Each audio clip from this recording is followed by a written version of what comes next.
Hello and welcome to ETEnergyWorld. I am Arushi Kondal and you are listening to Inside, where we discuss the most important stories of the week.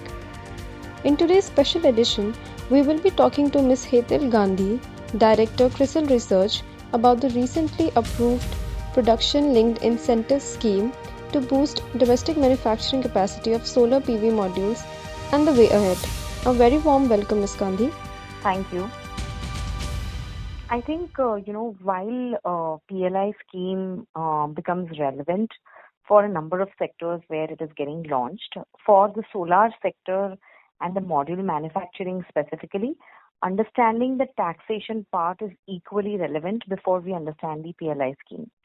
So, just to give a very brief backdrop, the government has been actively adopting protectionist tariff measures to bridge the price gap between domestic and imported modules. And we already have a safeguard duty in place, which is going to be revoked in July 21. Plus, we are having an advance notification of a basic customs duty levy from 1st of April 2022. This has been provided at a rate of around 40% for modules and 25% for photovoltaic cells. Now, assuming that the 15% safeguard duty will be retained, along with the 40% customs duty which is being notified right now, landed cost for solar modules itself are expected to rise by around 40%. On the other hand, if just the customs duty is being maintained, but the safeguard duty is not being maintained, you will still see that, there will be an implication on the overall capital cost. We believe that capital costs in the sector are expected to rise by around 20 to 25% with this taxation, and that will in turn result into a tariff increase for solar power plants by around 25 to 50 paise for maintaining the same returns of 10 to 14%. So, having understood that how capital costs are going to increase because of these taxation issues, now the PLI scheme becomes extremely relevant for solar component manufacturing. So we evaluated the role it would play along with the duties for India's self-reliance. And, we do believe that there is a positive context to this scheme being launched. To give some context, the Indian manufacturing space for solar modules is plagued with several issues. One is there is a technology lag. So Indian module manufacturers have older technology. Higher cost of funding is prevalent in the sector. Raw materials which are required for solar module manufacturing have very high cost attached to it. All of this has led to lower competitiveness for Indian players against the imported produce that we get.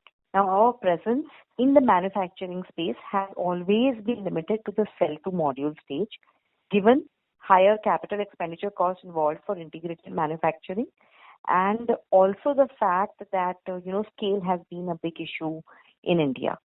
So the 8 gigawatt capacity that we have against the 10 to 12 gigawatt that we actually require is itself operating at lower utilization levels. So it's not that we don't have capacity, but utilization levels of those capacity is very low given outdated technology, and hence it has been servicing niche segments like the rooftop segment or exports in some select nations. But a large proportion of our domestic module requirement, almost more than 80%, is still met by imports.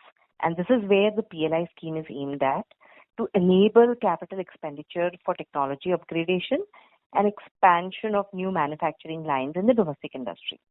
We believe that, while the contours are still being finalized, a simple 5% incentive rate, as seen in other PLI segments, can result into an incremental revenue potential of 90,000 crores for the sector and a capital expenditure of 15,000 crores, assuming that the incentive number would be around 4,500 crores.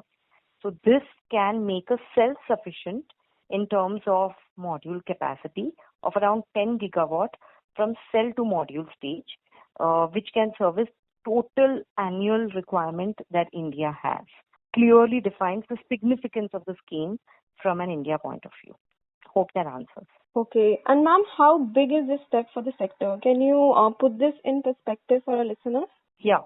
So till now, I told you about the relevance of the scheme and how we have been dependent on imports. We believe that, this is a step in the right direction. However, we need to be very cautious if we want to have appropriate amount of effectiveness.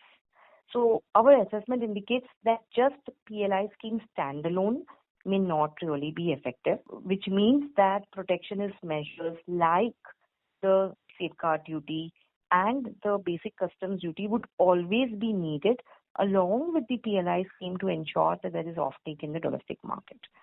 So we are not going to become completely competitive, and there is a reason. The reason is because we are talking even now about the cell to module capacity. If we truly want this to be a big step for the sector, then we need to have integrated capacities. And somewhere, when the final contours of the scheme are out, the government needs to focus on the entire value chain in more detail for ensuring long tail effectiveness of the scheme. So I'll give you a very small example. Glass is one of the components of module manufacturing in India. And the government has approved a countervailing duty on imported glass in the range of 9 to 10% from key exporting nations like Malaysia. Now, while glass forms only 4 to 5% of the total module cost, if I am having a countervailing duty of 9 to 10%, it is going to result into an increase in cost of manufacturing for Indian module players, and in turn result into a higher price gap between the domestic and the imported modules. To add to this, India's manufacturing capacity of solar glass itself is of around 2 gigawatt. And I already told you that we require support for 10 gigawatt. And there is only one supplier of the same. So there is a gross inadequacy of glass availability in the domestic markets.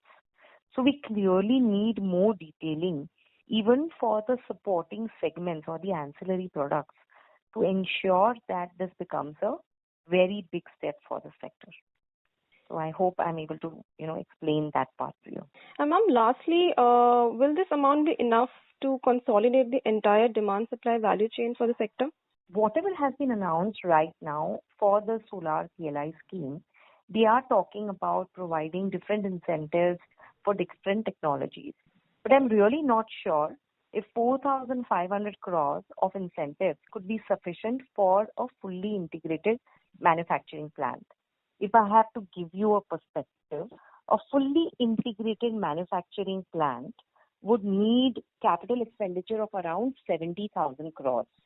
You would remember that, I spoke about initially cell to module manufacturing capacity capex of around 15,000 crores, right? So the capital expenditure requirement is very, very high for an integrated plant. I think that, that is the need of an hour. If I have to give you a perspective, if I'm doing just the cell to module manufacturing capacity, I'm going to finally import the cells.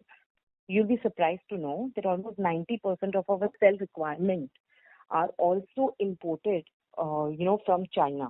So what it means is that, we have seen traction where over the last few months, after the basic customs duty was being levied, cell prices have shot up substantially. So what Chinese players are doing is they are increasing the cell prices, making it more difficult for Indian manufacturers to sustain in the cell to module manufacturing space. The solution or the true solution to this is that I do not import cells as well. So for that, what I need to do is I need to have an integrated manufacturing plant right from the polysilicon stage. Suppliers of polysilicon are not showing dependence on China, and that can truly reduce our dependence on China as a trade partner, and B, have a manufacturing space which is much more integrated and provides real competitiveness in terms of the kind of pricing that we will be able to maintain even post the PLI scheme phase of 5 years of incentives is actually over. So I believe that what the government needs to do is promote integrated manufacturing plants right from the polysilicon stage and give higher incentive if such kind of plants are being set up.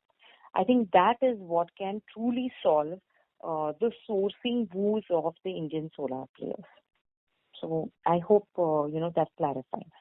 That was a very informative discussion indeed. Thank you for joining with us today.